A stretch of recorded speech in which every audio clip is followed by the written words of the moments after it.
Hey, this is Josh with The Verge, and we're taking a look at the new iPad.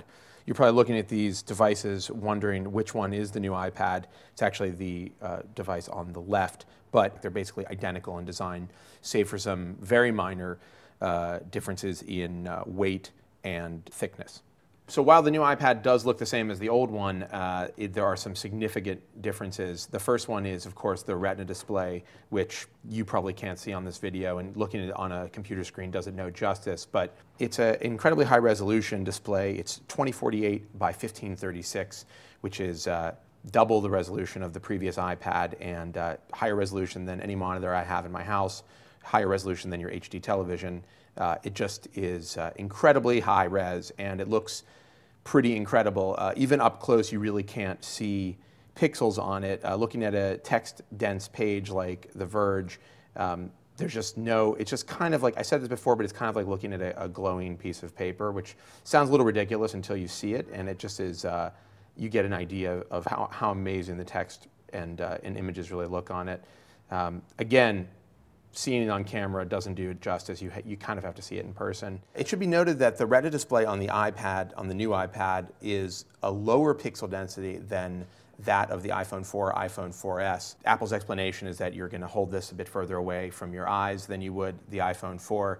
That may be true, but I have to say, even holding it really close up to your eyes, you can't see a difference between this and the iPhone's Retina display. And in fact, to me, this actually looks better than the iPhone display. Also inside the new iPad is the A5X SoC.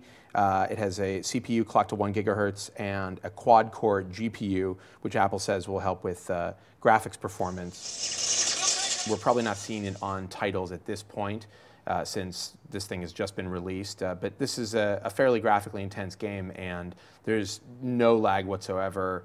Everything moves really fluidly, no stutter. But I have to say, the performance is also quite good on the iPad too, so it's hard to say if it's just a question of the code here or if the new SoC is going to make a big difference. Also inside the new iPad, at least on certain models, is LTE. You can get it in AT&T and Verizon varieties. I tested the Verizon version, and I'll just show you a quick speed test here. I'm on LTE right now. I've got full bars, and the test numbers I'm seeing are pretty off the charts. We're in Midtown Manhattan, and here you can see it's getting about 20 down, and just absurd, 13 up, which is faster than I get at home by a long shot on DOCSIS 3. So really impressive performance on LTE. Of course, depending on your coverage and how many people in your area are using LTE, you're going to see differences, but pretty impressive. And in Brooklyn, where I don't get as good a signal, I still get really impressive numbers on LTE performance. It's great for browsing, streaming. It's completely usable.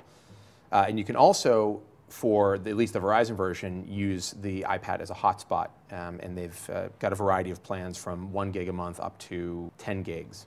Also of note is the new camera here. They're now calling the camera on the iPad and on the iPhone 4S an iSight camera. It's a 5 megapixel shooter.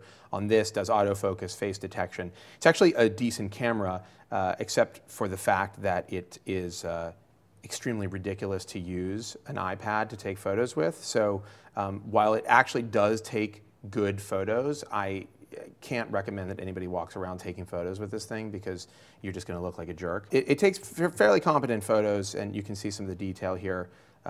They're clear, very crisp, does a nice job focusing in even on close subjects. And you can get an idea of the speed here. Not that the iPad 2 is a slouch, but clearly this device has no trouble handling large files. And in fact, even with higher megapixel pictures, 12, 14, it still handles them quite easily and quickly. In the new iPad, the battery life is pretty much unchanged. On LTE, you lose an hour. Apple says you can get 10 on Wi-Fi browsing and 9 on LTE. And in our testing, that's pretty much exactly what we got, surprisingly. Apple's able to achieve those numbers because they've almost doubled the size of the battery and yet haven't really altered the shape and size of it in any significant way. It's a tiny, like I said, tiny bit heavier, a little bit thicker, but the battery life is still fairly solid. There's a couple of notable additions on the app front here. First off, Apple has created a version of iPhoto for the iPad. It's also for the iPhone. And you can do some pretty decent editing on this. It's actually surprisingly powerful. you can get an idea again here of how fast it is at handling large images. So there are a bunch of different things you can do in terms of editing. You get options for fixing red eye, changing the saturation, the coloring, highlights and shadows, playing around with those guys. You can change various color elements of an image. It actually can detect specific parts of an image. For instance, here it knows this is sky, and you're able to adjust the blueness of the sky just by swiping left or right. And this is non-destructive editing. You've got an undo up here, and you can also choose to reset the changes that you've made. It's also got a number of effects, kind of Instagram-ish. There's vintage stuff and black and white, and just a variety of these different effects you can add on pictures. And it also has a vignette, which you can alter using multi-touch if you really want to give it that vintage pinhole feel. But it's a surprisingly powerful image editing tool, and in fact, there are even Photoshop-esque features, like you're able to repair a photo. It's something like the clone tool. It's best used when you get in close on an image, but you see here, I had our editorial assistant Michael draw a star on his hand, and we're going to just see if we can repair that.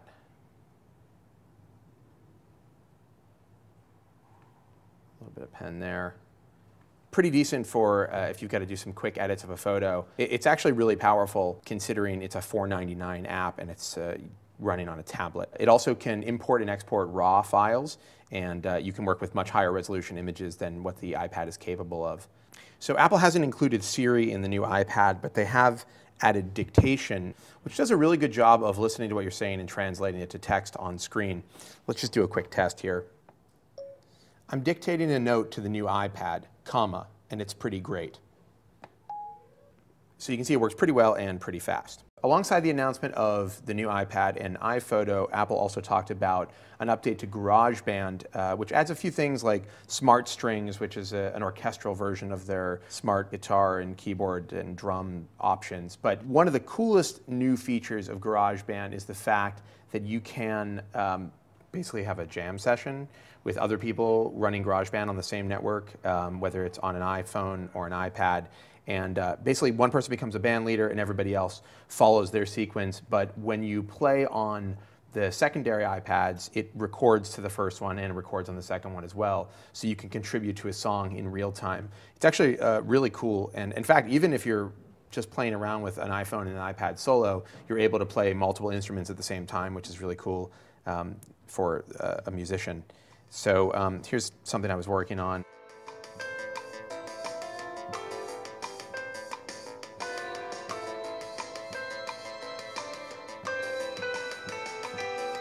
So in closing, the new iPad is really, really good. It's got that beautiful Retina display, super fast LTE, a better processor, and more RAM. In terms of general functionality and look and feel, it's not that different than the previous version, but the new hardware really takes it to another level. If you're in the market for a tablet right now, there is no product that I can recommend more highly.